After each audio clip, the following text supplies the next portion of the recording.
بسم اللہ الرحمن الرحیم۔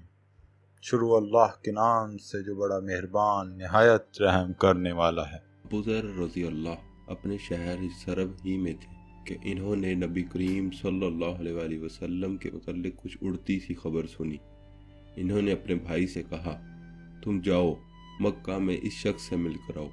انیس برادر ابو ذر رضی اللہ ایک مشہور فصیح شاعر زبان آور تھا۔ وہ مکہ میں آیا، نبی کریم صلی اللہ علیہ وسلم سے ملا، پھر بھائی کو جا بتایا کہ میں نے محمد صلی اللہ علیہ وآلہ وسلم کو ایک ایسا شخص پایا جو نیکیوں کے کرنے اور شر سے بچنے کا حکم دیتا ہے۔ ابو ذر رضی اللہ بولے، اتنی سی بات سے تو کچھ تسلی نہیں ہوگی۔ آخر خود پیدل چل کر مکہ پہنچے۔ حضرت ابو ذر رضی اللہ کو حضور صلی اللہ علیہ وآلہ وسلم کی شناخت نہ تھی اور کسی سے دریافت کرنا بھی وہ پسند نہ کرتے تھے۔ زمزم کا پانی پی کر ہی کعبہ اللہ میں ہی لیٹ رہے۔ حضرت علی مرتضیٰ رضی اللہ عنہ آئے، انہوں نے پاس کھڑے ہو کر کہا، یہ تو کوئی مسافر معلوم ہوتا ہے۔ ابو ذر بولے، ہاں۔ حضرت علی رضی اللہ تعالیٰ عنہ بولے، اچھا میرے ہاں چلو، یہ رات کو وہیں رہے۔ نہ حضرت علی رضی اللہ نے کچھ پوچھا، نہ ابو ذر رضی اللہ نے کچھ کہا۔ صبح ہوئی، ابو ذر رضی اللہ پھر کعبہ میں گئے۔ دل میں ان حضرت صلی اللہ علیہ وسلم کی تلاش تھی، مگر کسی سے دریافت نہ کرتے تھے۔ حضرت علی رضی اللہ تعالیٰ عنہ پھر آ پہنچے۔ انہوں نے فرمایا، شاید تمہیں اپنا ٹھکانہ نہیں ملا۔ ابو ذر رضی اللہ تعالیٰ عنہ بولے، ہاں۔ حضرت علی رضی اللہ پھر ساتھ لے گئے۔ اب انہوں نے پوچھا، تم کون ہو اور کیوں یہاں آئے ہو؟ ابو ذر رضی اللہ نے کہا، راز میں رکھو گے تو بتا دیتا ہوں۔ حضرت علی رضی اللہ نے وعدہ کیا۔ ابو ذر رضی اللہ نے کہا، میں نے سنا ہے کہ اس شہر میں ایک شخص ہے جو اپنے آپ کو نبی بتاتا ہے۔ میں نے اپنے بھائی کو بھیجا تھا، وہ یہاں سے کچھ تسلی بخش بات لے کر نہ گیا، اس لیے خود آ گیا ہوں۔ حضرت علی رضی اللہ نے کہا کہ تم خوب آئے اور خوب ہوا کہ مجھ سے ملے۔ دیکھو میں انہی کی خدمت میں جا رہا ہوں، میرے ساتھ چلو۔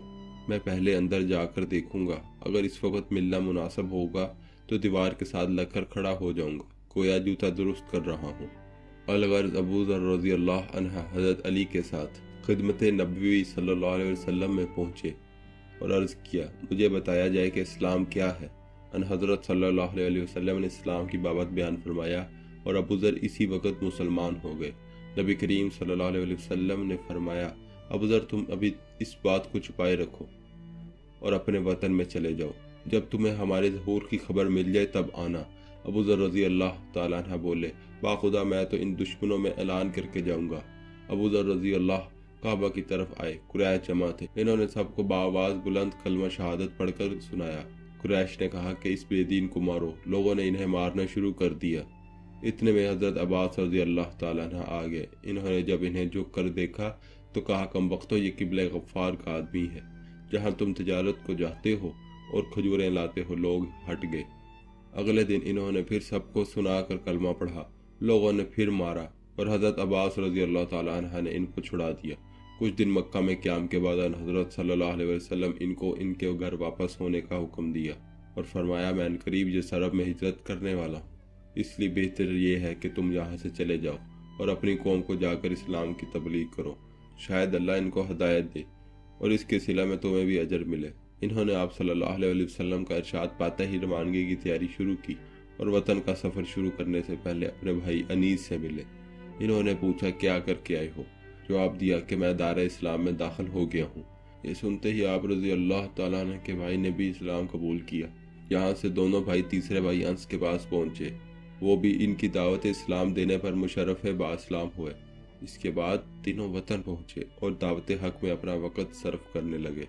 اللہ تعالیٰ نے ان کو ہدایت دی اور سارا قبلہ مسلمان ہو گیا۔ ایسی ویڈیوز دیکھنے کے لیے ہمارے چینل کو سبسکرائب کریں اور بیل آئیکن کو پریس کریں تاکہ ہر نئی ویڈیو کا نوٹیفیکیشن آپ کو مل سکے، جس سے ہم اپنی زندگی اور آخرت کو بہتر بنا سکتے ہیں۔